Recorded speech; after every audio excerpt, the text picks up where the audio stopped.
Hello friends, आप सभी का एक बार फिर से स्वागत है।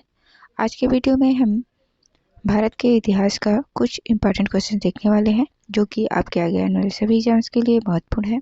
तो वीडियो को शुरू से लेकर लास्ट तक देखें और यदि वीडियो अच्छा लगता है तो प्लीज़ वीडियो को लाइक शेयर सब्सक्राइब किया करें। ठीक है, चलिए स्टार्ट करते हैं आज का पहला क्वेश्चन। पहला क्वेश्चन है, सांची का स्तूप किसने बनवाया? ए गौतम बुद्ध, बी बाबर, सी अशोक और डी है चंद्रगुप्त। तो सांची का स्तूप किसने बनवाना है? ऑप्शन नंबर सी, अशोक ने। ठीक है, ये जो है भारत के राष्ट्रीय प्रतीक के रूप में अपनाया गया है और यह जो है मध्य प्रदेश में है। ठीक है, कहाँ? मध्य प्रदेश में। देखते हैं अगला क्वेश्चन। मौर्य साम्राज्य की स्थापना किसने की थी? ए चंद्रगुप्त मौर्य, बी अशोक, सी बिंदुसार और डी है इनमें से कोई नहीं। तो मौर्य साम्राज्य की स्थापना जो है चंद्रगुप्त मौर्य ने की था। ठीक है, इन्होंने जो है 323 ईस्वी में अंतिम नंद शासक घनानंद को पराजित करके मौर्य साम्राज्य की स्थापना किया था। ठीक है, कब? 326 ईसा पूर्व में। ठीक है, देखते हैं अगला क्वेश्चन। महावीर की जन्म कहाँ हुआ था? ए वैशाली, बी पावापुरी, सी लुम्बिनी और डी है इनमें से कोई नहीं। तो महावीर जी का जन्म कहाँ हुआ था? वैशाली में। ठीक है, ऑप्शन नंबर ए। ठीक, इनका जन्म जो है जांत्रिक गोत्र में हुआ था और इनकी माता का जो नाम था वो क्या था? त्रिशला था। ठीक है, तो इस सबको भी याद में रखेंगे। देखते हैं अगला क्वेश्चन। गुप्त शासकों की सरकारी भाषा थी? ए पाली, बी हिंदी, सी संस्कृत और डी है प्राकृत। तो इसका सही आंसर क्या हो जाएगा? Option number C, Sanskrit. ठीक है, गुप्त शासकों की जो सरकारी भाषा था वो कौन था? संस्कृत था। ठीक है, गुप्त वंश के संस्थापक कौन थे? श्री गुप्त। ठीक है, इसको भी ध्यान में रखेंगे। देखते हैं अगला क्वेश्चन। प्राचीन भारत में निम्नलिखित में से कौन सी एक लिपि दाई से बाईं ओर लिखी जाती थी? ए खरोष्ठी, बी देवनागरी, सी संस्कृत और डी है ब्राह्मी। तो इसका सही आंसर क्या हो जाएगा? प्राचीन भारत में जो भाषा, जो लिपि थी जो दाईं से बाईं ओर लिखी जाती थी वो कौन सी थी? खरोष्ठी। ठीक है, ऑप्शन नंबर ए इसका सही आंसर होगा। देखते हैं अगला क्वेश्चन। भीमबेटका किसके लिए प्रसिद्ध है?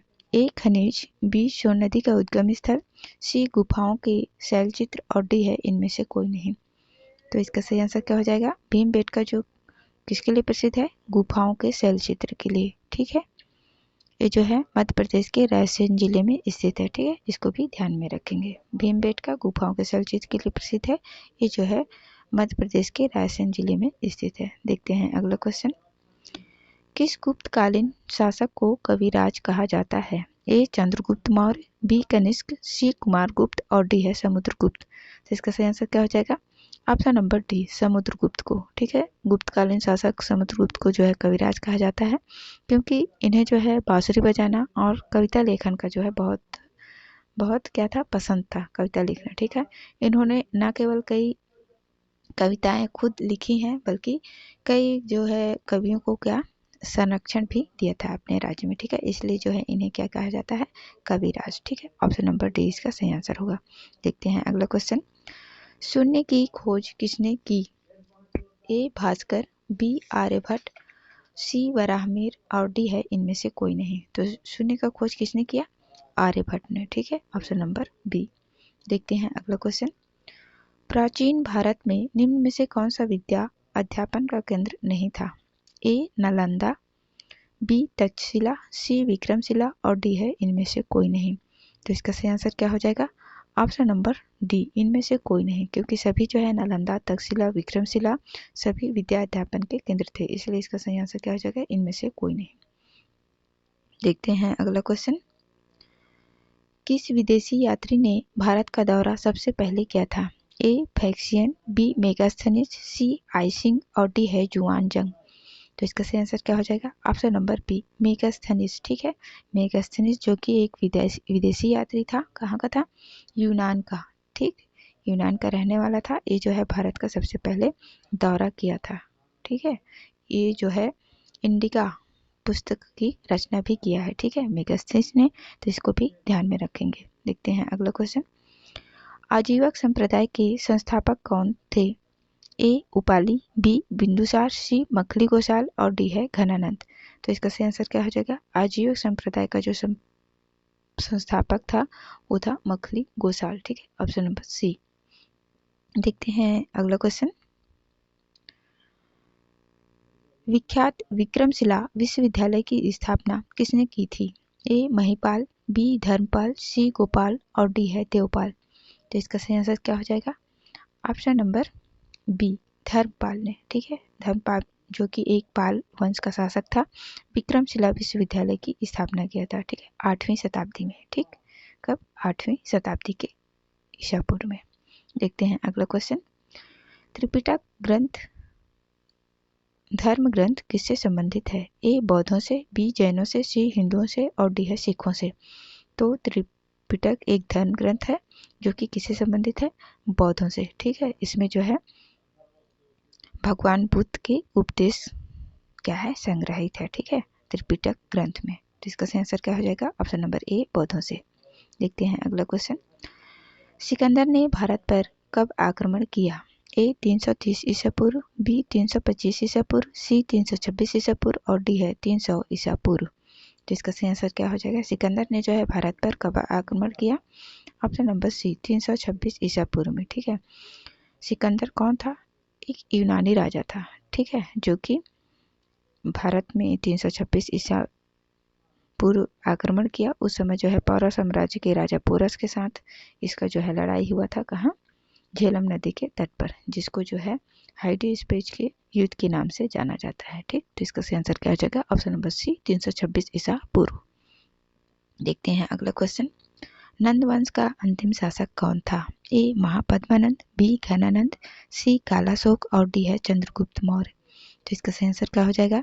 नंद वंश का अंतिम शासक घनानंद था, ठीक है। इसको पराजित करके चंद्रगुप्त ने जो है मौर्य वंश की स्थापना किया था, ठीक है। तो इसका सही आंसर क्या हो जाएगा? ऑप्शन नंबर बी घनानंद नंद वंश का अंतिम शासक था। देखते हैं अगला क्वेश्चन। सबसे प्राचीन वेद कौन सा है? ए सामवेद, बी ऋग्वेद, सी अथर्ववेद और डी है यजुर्वेद। तो इसका सही आंसर क्या हो जाएगा? सबसे प्राचीन वेद जो है वो है ऋग्वेद, ठीक है, ऑप्शन नंबर बी। वेद कितने हैं? 4 हैं, ठीक, सामवेद, ऋग्वेद, अथर्ववेद और यजुर्वेद। लेकिन सबसे प्राचीन वेद कौन सा है? ऋग्वेद, ठीक है, ऑप्शन नंबर बी। अब देखते हैं अगला क्वेश्चन। निम्न में से कौन सी प्राचीनतम स्मृति है? ए पाराशर स्मृति, बी नारद स्मृति, सी मनु स्मृति और डी है इनमें से कोई नहीं। तो सबसे प्राचीन स्मृति कौन सी है? ऑप्शन नंबर सी मनु स्मृति, ठीक है, मनु स्मृति सबसे प्राचीन स्मृति है। देखते हैं अगला क्वेश्चन। गायत्री मंत्र की रचना किसने की थी? ए परीक्षित, बी विश्वामित्र, सी वशिष्ठ और डी है इनमें से कोई नहीं। तो गायत्री मंत्र की रचना करने वाले व्यक्ति कौन है? Option number B Vishwamitra ji, ठीक है। और गायत्री मंत्र की जो रचना का अंश जो है कहाँ मिलता है? ऋग्वेद में, ठीक है, इसको भी ध्यान में रखेंगे। देखते हैं अगला क्वेश्चन। योग दर्शन के प्रतिपादक कौन है? ए गौतम, बी चाणक्य, सी विदुर और डी है पतंजलि। तो योग दर्शन के प्रतिपादक कौन है? पतंजलि, ठीक, ऑप्शन नंबर डी। देखते हैं अगला क्वेश्चन। उपनिषद पुस्तकें किससे संबंधित हैं? ए दर्शन, बी धर्म, सी योग और डी है कर्म। तो उपनिषद पुस्तकें किससे संबंधित है? दर्शन से, ठीक है, ऑप्शन नंबर ए। इसमें जो है हिंदू धर्म से संबंधित जो है कथाएं, ऋषि मुनियों से संबंधित कहानियां उपनिषद में लिखी गई हैं, ठीक है। तो उपनिषद जो है पुस्तकें हैं जो कि दर्शन से संबंधित है, ठीक है।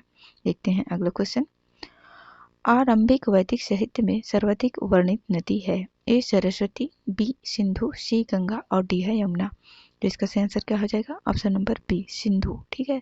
आरंभिक वैदिक साहित्य में सबसे ज्यादा जो है जिस नदी का वर्णन हुआ है वो कौन सा है? Sindhu, option number B. देखते हैं अगला क्वेश्चन। कर्म का सिद्धांत किससे संबंधित है? ए मीमांसा, बी वेदांत, सी न्याय और डी है योग। तो इसका सही आंसर क्या हो जाएगा? कर्म का सिद्धांत जो है मीमांसा से संबंधित है, ठीक है, ऑप्शन नंबर ए। देखते हैं अगला क्वेश्चन। हड़प्पावासी किस वस्तु के उत्पादन में सर्वप्रथम थे?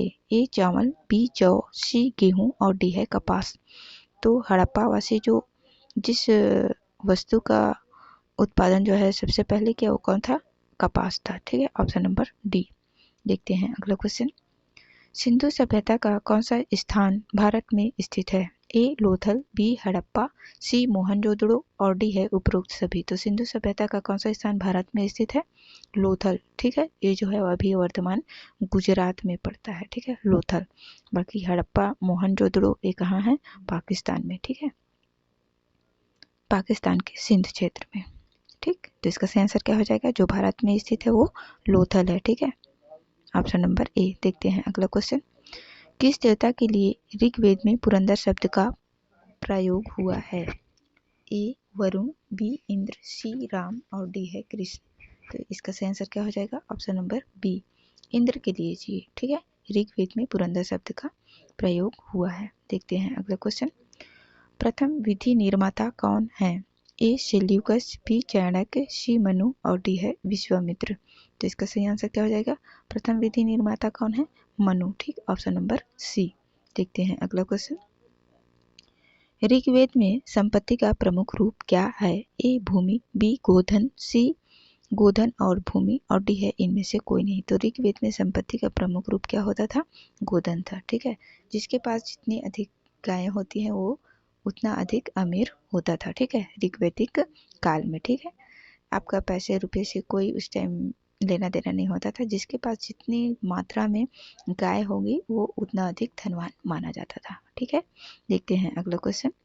पुराणों की संख्या कितनी है? 20, 16, 18 या फिर डी है 11। तो इसका सही आंसर क्या हो जाएगा? पुराणों की जो संख्या है वो कितना है? 18। ठीक है, ऑप्शन नंबर सी। देखते हैं अगला क्वेश्चन। वैदिक गणित का महत्वपूर्ण अंग है? ए उपनिषद, बी अथर्ववेद, सी शतपथ ब्राह्मण और डी है शूल सूत्र। तो वैदिक गणित का महत्वपूर्ण अंग क्या है? शूल सूत्र। ठीक है, ऑप्शन नंबर डी, शूल सूत्र जो है वैदिक गणित से संबंधित है। देखते हैं अगला क्वेश्चन। ऋग्वैदिक आर्यों का मुख्य व्यवसाय क्या था? ए शिक्षा, बी व्यवसाय, सी पशुपालन और डी है कृषि।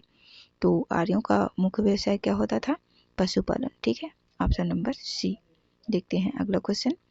भारत में खोजा गया सबसे पुराना शहर कौन सा था? ए सिंध, बी हड़प्पा, सी मोहनजोदड़ो और डी है मुंबई। तो भारत में खोजा गया सबसे पुराना शहर कौन सा था? हड़प्पा। ठीक है, ऑप्शन नंबर बी। देखते हैं अगला क्वेश्चन।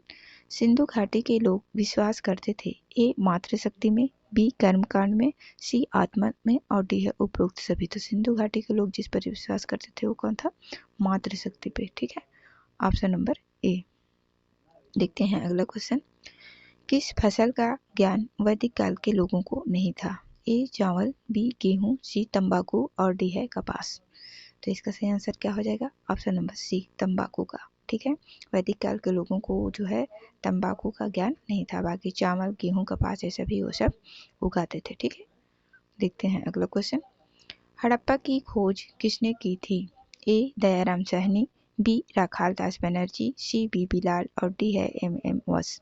तो इसका सही आंसर क्या हो जाएगा? Option number A, Dayaram Sahni ने। ठीक है, हड़प्पा की खोज जो है सन 1981 में की थी। ठीक है, Dayaram Sahni, option number A. तो ये थे आज के 35 क्वेश्चन इतिहास से रिलेटेड। ठीक है, आशा करती हूँ आप लोगों को वीडियो अच्छा लगा होगा। वीडियो देखने के लिए आप सभी का बहुत बहुत धन्यवाद।